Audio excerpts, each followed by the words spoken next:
All right, guys, welcome to the behind the green room door. Green hard. room door. Green room door. I guess it's the pressure.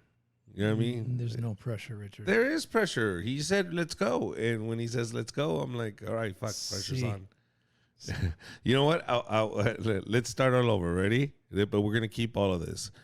All right, Clark. We're gonna have you bring us into the show. Ready? At 3, 2, 1. Welcome to Behind the Green Room Door with Richard Villa. And who else? That's it. No, Oh, no, fuck, again. That shit happened to me with Mencia, man. you stumbled or what? Oh, did I stumble fucking horribly, dude. So Cristela Alonso books me for the Mencia show.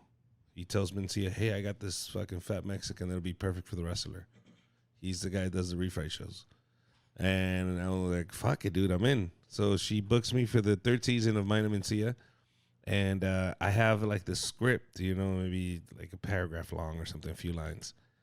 And I just, for the life of me, cannot fucking, I'm so nervous. I'm a nervous wreck, dude. If I ever needed a drink was that day.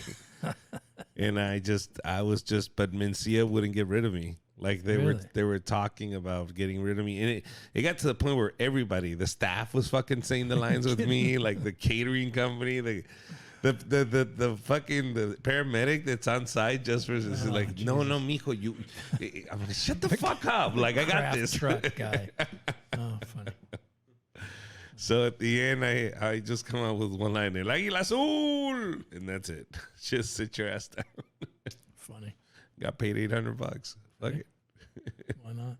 Learn the lesson. Practice. So, what happened this week? Anything? What's going on? Oh, this weekend. What happened this weekend? I had a show at the Haha Comedy Club. That club's really popping now, man. Honestly, like the fact that Jack Jr.'s more involved with the club, it really, you can tell that the talent is coming in just because he's networking with bigger talent too. So the Jack Jr. being also a comedian helps a lot because he tells and he's in front of these big name comics and saying, come hang out at my parents' club. They're like, oh, sure, let's go. So it sounds really cool to just be able to just pop in and, you got an in now at that club and you can just work out your material. So these big names are actually stopping by and making it a really cool place to hang out. I mean, like, even the lounge, they have it set up, the way they have it set up is you can be outside having drinks and then just walk into the showroom. Or as soon as they start opening up that patio, you can be out in the patio smoking and drinking and just, for a comic, that's a great hangout spot now. Because the stores become so, like, it's crazy. Like, you go now, it's not inviting to comics. I don't know if it's changed, and I know it's because of COVID that they've been saying no. And I know they're very popular right now, and they're packing out their shows, but they're also alienating the new generation of comedians that now are going to hang out at the because the Laugh Factory really doesn't give you that option. You can go upstairs and hang out, but if you're a new comic, you don't get to go hang out up there. There, even if you're a new comic, just like the store was set up, where you can just hang out and be accepted, that's not happening now at the store. It's more exclusive. What about the improv? The improv is very like, like where are you going to hang out? In that green room upstairs? Well, that was supposed to be super exclusive. Exactly. So if you're a new comic, where do you hang out? The bar. At the bar. How many seats are at the bar? 12. Exactly. That's for the customers. They packed it out. So where do you hang out as a new comic? And where do you develop your skills? Where do you fall in love with? Where do you develop those relationships? So believe it or not, the Haha is going to take it, man. It's going to become the number one club because it's all in the future. It's what's going to happen in the next 10 years. And I can see that happening with the Haha. Jack Jr. being a comic, being connected with these comedians, building that personal relationship, they're going to come to the Haha. It's close enough to their homes where these stars go, okay, it's just here in North Hollywood. You don't think that these names will develop at the Haha and then go to the, the Laugh Factory? It's just like I did it, just like a bunch of other people did it, where they develop at the Haha and they take off. Yes, but not if you're bringing the big names in. The reason we left is because, Bill Burr was in that show. I want to go where Joe Rogan's performing. Okay. You know what I mean? So as a comedian, you want to hang out with those big stars. But if you're they're bringing... they're not the Haha. No, that's what I'm saying. The caliber of those comedians are now coming to the haha. You understand? Oh, sorry, because I've been hanging out at the haha a lot. I think it was like 2 weeks ago, Kevin Hart dropped in at the like. It's just they are starting to recognize it like as a legitimate club now. Definitely, I would agree. That's with great. you. Okay, and now Nick can just walk in, hang out at the haha, and he's gonna have a chance to see Kevin Hart. Yeah. So when you develop that type of atmosphere like the Comedy Store did, that's what attracted all these comedians, and those comedians developed to be big monsters, and they stayed loyal to the Comedy Store, right? And that's the success of the Comedy Store. It's just the lineups are amazing. They're great talent. But then you alienate the new generation. You can't stop and then say, maybe it'll change after COVID, but it's really not inviting anymore. I don't know. I think that everybody still, they may work out at rooms around town, but their goal is to go to the big three. Okay, Jamie Masada was a personal owner. He had investors, but he was the owner. Mitzi, it was her club. Absolutely, so what makes that different between that and the haha? Why can't the haha now become one of the big monster stars? It could, but the legend of the Comedy Store and the Laugh Factory and Improv, everybody still wants to go there. Will haha build? Hopefully, yeah. Yes, but but we got to understand that there was a moment in the early 2000s where the Comedy Store was a ghost town. You couldn't pay people to go. I remember walking into the Comedy Store and going, "Oh my God, I don't want to perform here." So what happened? It's the fact that Rogan helped everybody out. They organized themselves. They started doing podcasts. They started becoming popular. This actually helps a lot, man. This podcasting really helps you connect with your fans in a different way, in a more personal level. So now when they come and see you, they know you personally. So the jokes are they write themselves because they already know the backstory to you. So they expect certain things from you. So your material, they get it. They get your sense of humor. But this allows it to do it. This made Joey Coco Diaz hilarious. Why? Because we know now who he is. I get it now. I know where that pain's coming from. I totally connect with those jokes. I know why you're saying that. We get all the inside stuff, but Joey Coco Diaz lets us in now. He never had this vehicle. What made him a star was that vehicle. That we understood he's just not a dirty old man. He's fucking Joey Coco Diaz. What he's saying is true. Like, he lived through this shit. We just think it's so preposterous that, there's no way he's just being dirty. No, bitch, he lived this life. You know what I mean? Yeah. So that's the change that happened. So these big megastars came out of there. They created their own voice, and now they had a way to promote themselves without the mainstream. There's a documentary that someone made in like 2007, 2008 of the Comedy Store at that time. And they're talking to a comic who had been doing it like 2 years, and he was a door guy. That's unheard of now at the Comedy Store, where you're just doing it 2 years. Like, one guy had become a door guy like right before the pandemic, and he had been doing a open mic scene in Lancaster. Then he came down here, did stuff at the Ice House. Like, he had so many more, like probably a 10-year comic at the Comedy Store. Just that alone shows how much that curve to get into the Comedy Store became so much more steep. That, like, what's good about the haha, it's more, there's that barrier is lower now. It's still it's not like where like every comic gets to go up, which is good. Like, it still has a standard, but they are becoming that place where like new up and coming comics can be more accepted. Yeah, but by bringing those big talents that Jack Jr. is bringing, by providing a hangout spot where comedians can connect, by allowing them to go on that stage just like the store did, that's what you're gonna breed. You're gonna breed monsters, and they're gonna create a community, just like Rogan created a community. Somebody else is going to create that community. You know what I mean? It's just, in the industry, it's just lazy as fuck. So they're going to want to go somewhere close. That's what I'm saying. The Pasadena could be there forever, but nobody really discovers you if they're not going specifically just to see you. True. You understand? That's why I want more diversity in these shows. I really want more diversity in these Hollywood shows, where I want more Latinos in mainstream shows where we know that they are coming to cast. If you have an inside scoop, for example, as a manager, did you ever get calls that, hey, so-and-so showrunner's coming down to see a couple of people. He's looking for talent. Did you ever get those calls? No, we had, our showcases you'd have, and we knew that, HBO and The Tonight Show and Who set up those showcases? It was New Faces. It was every week. It was a weekly show that these artist agents would show up, and sometimes there'd be a few, sometimes there'd be none. Even if there's one, when were these shows? Wednesdays. Wednesdays? Yes. When it was Comedy Juice?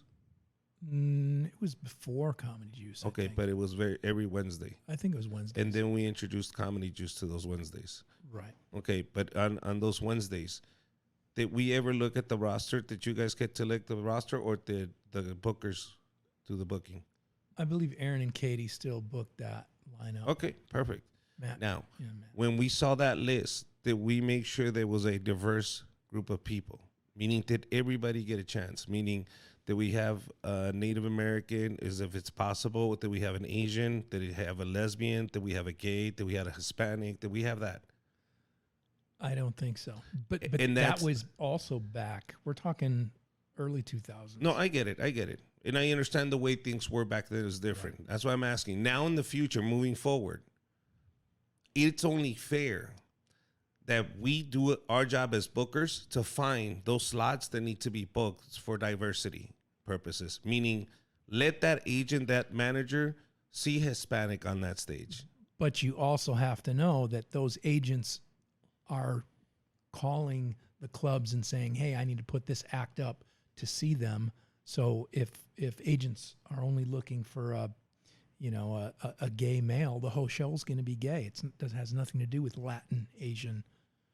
So the showcases, who sets those up? I thought that Aaron booked them they were booked according to the agents. along with the agents who wanted to see certain talent, and then there would be certain managers and agents that would come and would maybe try and introduce themselves to those to the new talent.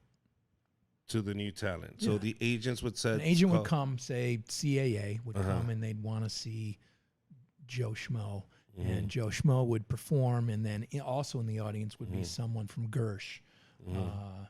and they may talk if the CAA guy's gone, or girl, gal, Mhm. person. If they're gone, then they may introduce themselves and try and capture some new artists themselves. But you guys never booked the industry night. Meaning it was always an agent involved with the booking. No, I can't say that, because there might be weeks that there was nobody involved in it, and it was Okay. just the show needed to go on, and somebody, if there was someone coming from the Tonight Show or Conan or whatever, Mhm. was going to be there, Now- the booking office would put together a show of up and coming Mhm. comics that their names had been thrown around. So I would imagine, Taylor Williamson, his name was out there, and somebody wanted to come see him, so he was on that show. Get it. But now we have to make sure we are diverse. Meaning now it's not fair because, this Native American will never get a spot. He has to go do all the Mexican rooms. Doesn't Fego included because he knows he's never going to get a spot because he keeps asking and that door's always shut. And I know we discussed about the relationship that you have to build with the clubs, but there is also somewhat of a bias. At the end of the day, you can't just say, I know what's funny, you're not going to get in. It has to be where everybody gets a shot. That's the way it used to be. I don't believe it's that way anymore. Now, there are also shows that have all diversity in it, and those get booked too. Mm-hmm. But they get booked as a special night or a different night. Agents are not going to come on a Sunday. We know that. Right, Agents don't come Friday nights. right. They come Wednesdays. They come Thursdays. They come Tuesday. That's when they And want if to you're get big out. enough, they'll be there on another night. You understand? But Yeah. if we now do the numbers and we see how many Caucasians, how many blacks, how many Latinos, and we see the difference in bookings and go, no wonder more whites are getting the jobs, or no wonder we're not getting booked enough here, or we're not getting enough representation because we're not getting those opportunities. They're not being seen. Is there a list anywhere that you're aware of that shows how many people call in with their availability? Are there 100 Asian? Are there 100 Latino? Now, this is another thing too. we get into the fact that they do start that way, but then we go into inclusion where they don't feel included. When you're rejected so many times, you just then become just going, okay, that door's never going to open, and they give up. You understand? If they know that there is no hope, if they know that there is hope, and if they know that their time is going to come, as long as they keep putting in their availabilities, but they go to the point where there is no hope. It's been a year. I don't see it that way. I know you don't see it that way.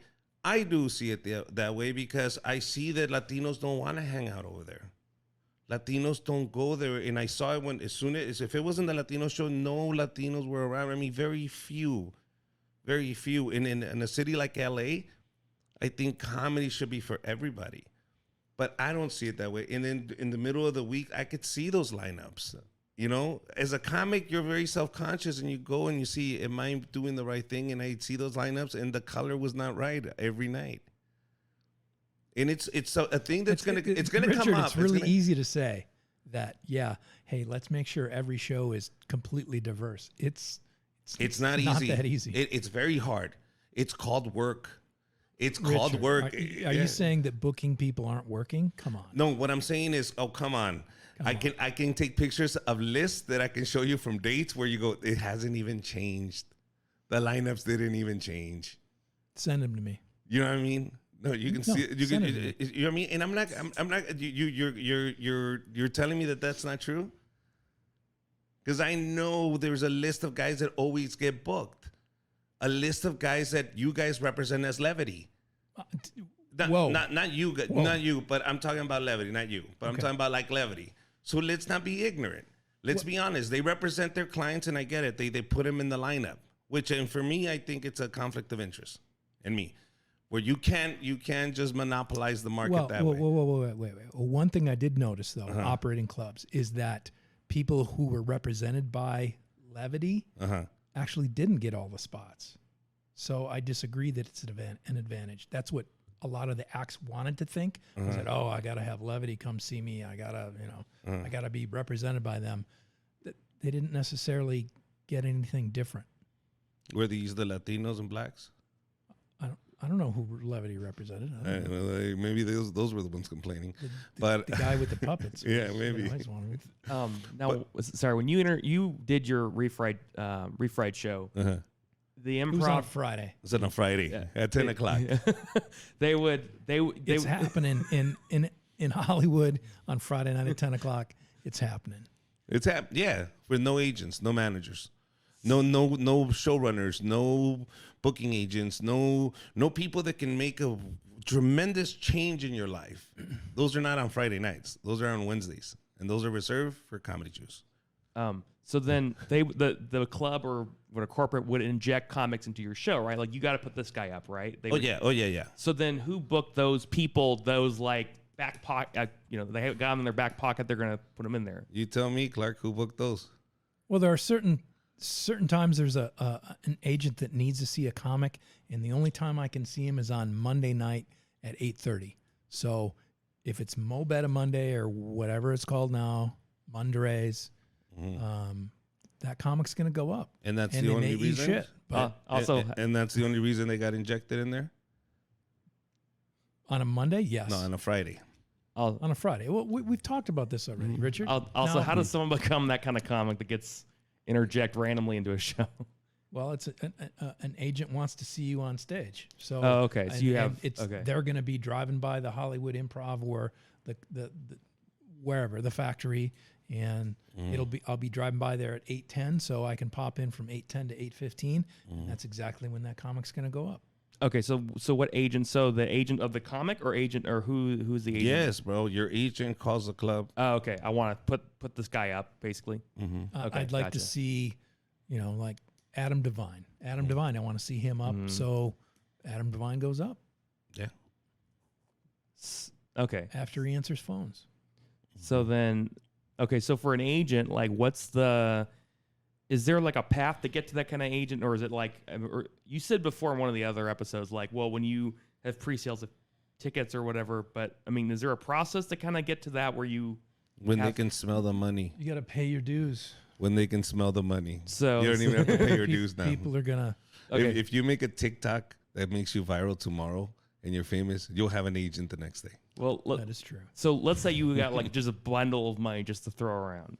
Can you just get an agent that will be that kind of agent that will just like tell the Improv, hey, put this guy up? Yes, that is true. Maybe. Well, there's guys. I think there's a lot of agents, the bigger ones, in my opinion, worthless opinion. Their phones are always ringing. Somebody's always at the door. They only have so much time, so they have, the up and coming agents, and they pass them off to this person to help promote their careers.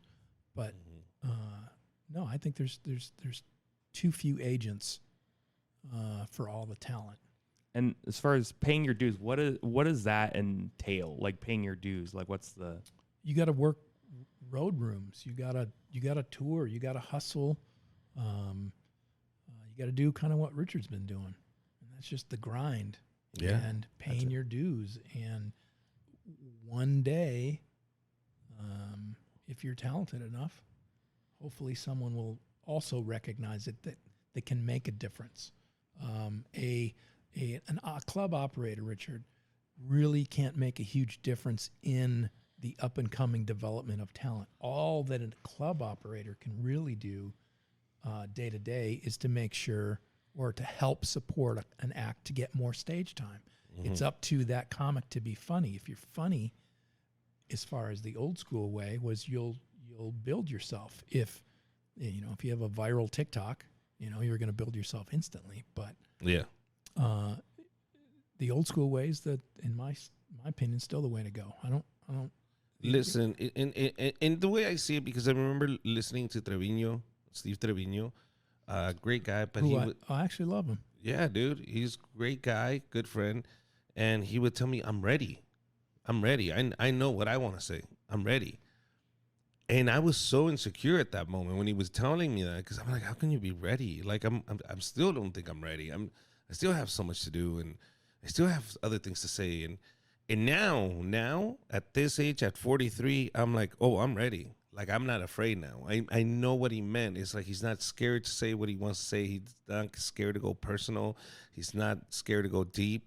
And he doesn't give a shit about the audience. Like, he's ready to just be himself and be funny. But being himself is funny. Yes, but to find yourself, what they say about finding your voice is when you now I enjoy comedy. It was a moment where I was just like, I hate this shit. It gets to the point where you're like at the same bullshit, same days, same everything. But now I'm having fun with it. Now I'm saying, wow, how far can I push this? Just for my own kicks. Just because I want to see if it works. Certain fucking points of view now that I express. I'm like, just because I want to. See if it works. We need to get more questions coming in about, comedy world and the business. Becoming a comic, getting booked. Yeah. How to learn from the bad choices that Richard has made, exactly, and what not to do, and how not to end up here with Clark. Yeah, seriously. The only reason we're hanging out is because nobody else would want to hang out with us. So. I pitched this idea to 30 people, and they all are like, "Who the fuck are you?" And I'm like, "All right, man, you're right." I did have a question about talent scouts. Does the Improv have talent scouts that go? Yeah, that's the bookers. They literally would come down on those Wednesdays, your new faces, and they would. But we're not invited. Well, you're invited, Nick, but anyway. So I mean, there would be so not. I mean, does the Improv send talent scouts outside of the Improv? Like maybe another show that's maybe not an Improv show per se. The world's different now. I mean, I can't speak for them. But back when you were, back then, everybody would always go. If you would go to a show whenever you're in another city, and you would always want to see the comics, and you report back who the better comics were. If you were out in another city. Oh, I see. Well, meaning even in Rancho Cucamonga. If a booker was out and they wanted to pop in and it's an open mic or whatever, they would. Oh no, yes. Whenever they wanted to go back to work when they're in Rancho Cucamonga, they never come out here, Clark. Honestly, Katie lived out here. You're welcome. Yeah. She lived out here, and then when she came down here, she didn't want to go back to work. She's done working. She left. No, she would come into the club. She has. Okay, But yeah, but Wednesday nights is the hot night. and that we're talking Melrose. We're talking Yes, I Hollywood. know. That's where the work is at, because Katie lived out here. That's why she would come out here. But how many Hollywood agents? And I keep telling these IE comics guys, nobody's gonna hire you up here. Go to Hollywood. Go to Hollywood. Make those relationships over there. Start networking over there. Stop fucking around in the IE. Once you become famous, come back like Jenny 69 and blow this motherfucker up. You know what I mean? Like for me, it's like, okay, the IE is a place to get better. And then when I'm like, okay, I'm at a certain level, either go to LA or try to get those clips online and try to, you And know. for me is no. You go build a relationship, keep working here, but keep connecting yourself with Hollywood, because if you wait till you get better, when is that? Who's going to tell you you're better? You're only they're going to tell you you're better. Only the audience is going to tell you you're better. You Just never know who's going to be in the audience. So you got to Exactly. bring your A game every time, though. I guess I do have a question. Can you kind of shoot yourself in the foot? Like Yes. Yes. you're too, Yes. you're too green, like, so to Yes. speak. Because I remember you had that story about that where the booker for the Hollywood Improv, she thought you were hacky or Oh, something. did I tell you this? Rita. I talked to Rita about this. I talked to Rita, I love and Rita. Rita saw me when She we first ghosted started. me, though. She ghosted you? I texted her and called her. Clarky. And then I'll call you back. Nothing. She calls me every day. So- Story of my life. Bro. bro. So when we first got the Hollywood Improv, we're doing Refried. She sees my show, and of course it's garbage. I've been doing comedy 3 years. My biggest inspiration is George Lopez. Everything's hacky as fuck. And she goes, "Wow." She goes up to her office, never comes back. 8 years later, 8 years later, happens to have a friend in town on Friday night, wants to see a show, sits there to just have a drink with her, and she catches my show. And she goes, "You're hilarious. Richard, you're really funny." And I said, "Yeah, I know." She's like, "I'm so sorry. I mean, I haven't seen you in like 8 years. I've always had that image of you." She used to love tequila, though. Yeah, that is So maybe true. that's Maybe, yeah, maybe did she still say does. that. I don't know, but maybe Okay. that was. Yeah, part of it. but she told me, and it Yeah. was the Good first for you. time that I was like, "Wow!" And it had to be Yeah. 8 years later. She gives me a compliment. Well, So you then- gotta, you got to develop. So how do you work against that so you're not too soon like that? Well, the opposite of what Richard was saying is, I think until you're confident that you have 7 to 10 minutes, you keep working out here at Bill's Coffee Shop. Let me know? ask you a question. Do you have 5? Oh yeah, definitely, yeah, Okay, that's all you need yeah. to build a relationship. I'm not saying to go lie. Say I have a solid 5, bro. Mm-hmm. But I'm still friends with you. I'll still come and hang out with you, because eventually I'm gonna get 10. Now I can open up for you. Yeah. But now you're like, "Oh fuck yeah, dude, Nick, come open up for me." Well, you get guest sets too. They'll But pop yeah, in. and you do those 5 minutes. Kill Okay. those 5 minutes. If you have 5 minutes, get the fuck out to Hollywood. Right. Okay. Don't wait till okay, I got my solid hour. Right. The fuck? Yeah. And now you want to build off of that? Like now you want to start from zero? Don't start from zero. Start now. By the time you have that hour, it's just a matter of time. People themselves will bring you in. To me, I'm seeing in tiers like, okay, like Flappers and Haha, like those are like the really accessible clubs. And I think there's even like, I feel like I need to practice even doing club spots. Like it's different. It's a different vibe than doing breweries and doing bars and coffee shops. Like a comedy club is different expectations, different crowds. So I'm kind of like, I have been like trying to, go to the Haha, go to the Flappers and stuff, do kind of get that, like get my feet wet with that. And then like, okay, now to do the next tier, Comedy Store, Laugh Factory, Improvs, that's going to take more marketing and, networking. But Nick, what's your shtick? What kind of comedy do you do? I would say absurdity and self-deprecating. Okay. I'm clean as well. All right. And how's it been going? It's going good, actually. Yeah. All right. So When can I see you on stage? Where are you going to be next? where am I going to be next? I'm going to be at Grey Wolf Brewery on Friday. I'm going to be at High Point Brewery on Saturday. And so the first one's in Norco, Grey Wolf. The second one's in San Dimas, High Point. Okay. Are you gonna go, Clark? Friday? See, he lives here, bro. Yeah, he lives here at What your makes you house. think industry wants to go see you all the way to Norco? Norco's kind of far. You guys got just imagine you guys got bunk beds here. You know, you just- 25 minutes. From a guy that got booked at the Hollywood Improv, from the phone call that I got, they said, "Are you still fat?" Yeah. All right, come Right, do a come movie. do it. Damn. What's up? You're not fat. No, but at that time, no, I wasn't fat that time either. Yeah, fuck it. What I started doing a lot is just going through my personal life and doing personal stories, just really funny personal stories, and that's it. I said, and I tell people right off the beginning, if you're offended by my life, get your own life. I'm sorry. This is my life. This is what happened to me. This is what people said to me. This is what I said to people. And I used to start with everybody involved in these stories are dead. And it got really creepy when I got to my ex-wife. They're like, is she dead too? I was like, yeah. Crazy, dude. Crazy. Good times. What else? Anything else you want to promote? Any questions or anything? Me? I don't have No. anything right now. No. Are you ready, bro? I think I should start coming up with a list of stuff to talk about instead of just sitting here I'm looking pretty. looking like a dumbass. Well, I just have you to make sure that the cops don't come and break this up. Oh yeah, I'll go. I'll talk to him. Yeah, you tell them. Let me handle this. Yes. Let me handle this. Sir, we hurt Spanish-speaking people. $5 for every time. All right. Yeah. I'll try to. I'll get more questions. Because I did an Instagram thing. I'll maybe even hit up comics like, hey, what do you want to? What's a question you want to hear? And I also want to ask questions like as a manager.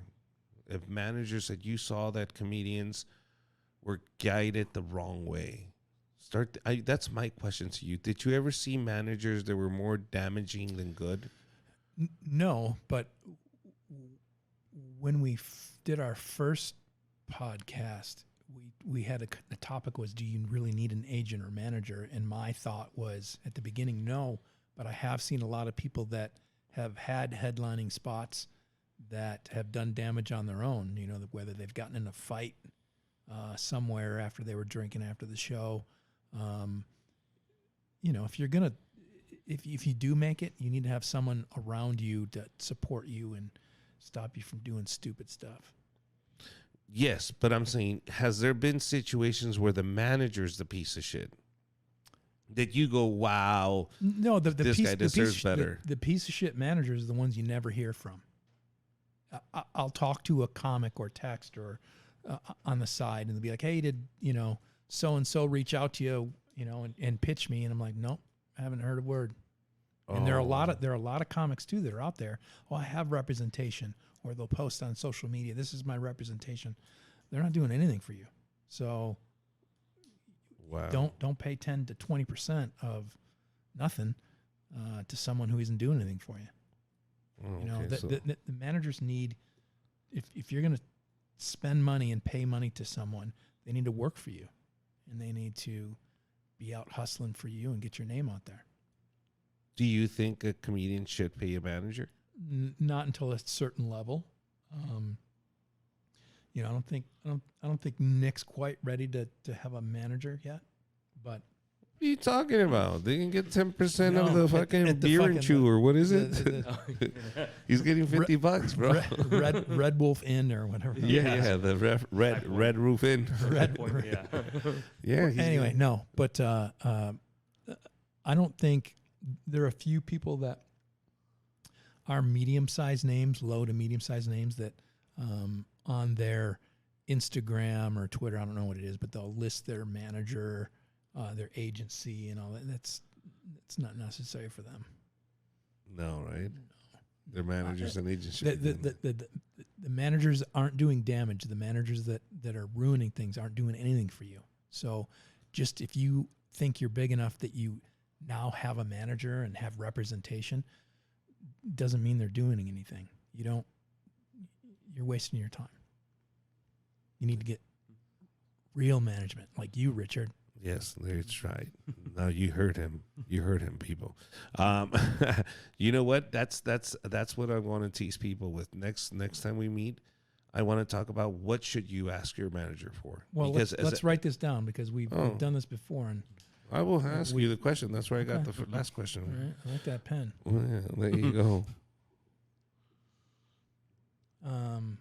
And this is just my opinion. I'm No. nobody, But so. it's in terms of a booker. For example, there could be a comic out there listening to this podcast, going, you know what? That's right.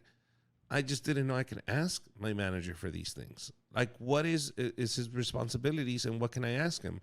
Meaning, it gets to, can I ask him to pick up my dry cleaning, or can I ask him to get me work? Is that his job, or is that an agent's job, or is a manager supposed to find me an agent? Like, what is a manager's job, and what should I be able to ask him as a comedian, and I should expect from a manager?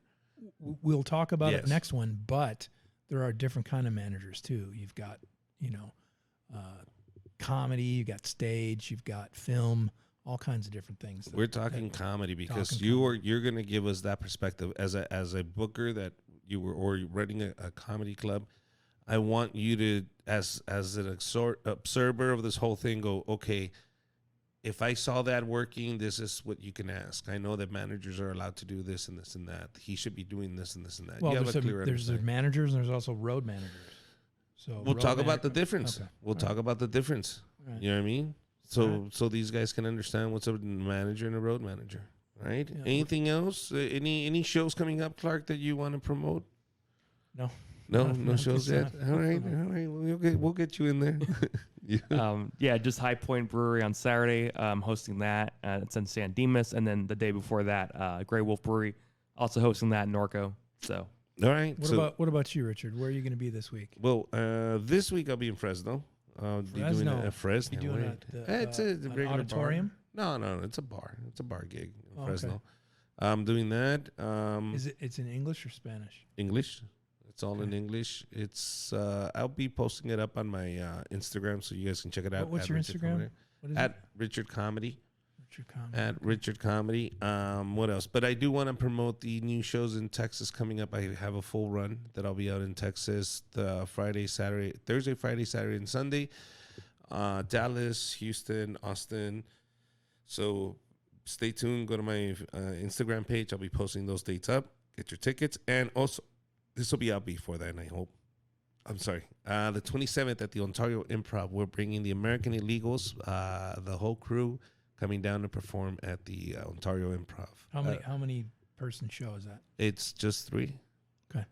Me and the other 2 guys. All right. What are you doing to fill it? What do you mean? Sell it. You're going to sell tickets. but Yes. What are you doing to sell tickets? Well, that's something we'll talk about next time we meet. All right. Right? All right, buddy. I'll be there. And that, All no, that'd be a good way to show them how we did it and how we shouldn't do it. All right, guys. Thank you very much. That is all for now. We'll see you soon. Thanks. All right, Bye.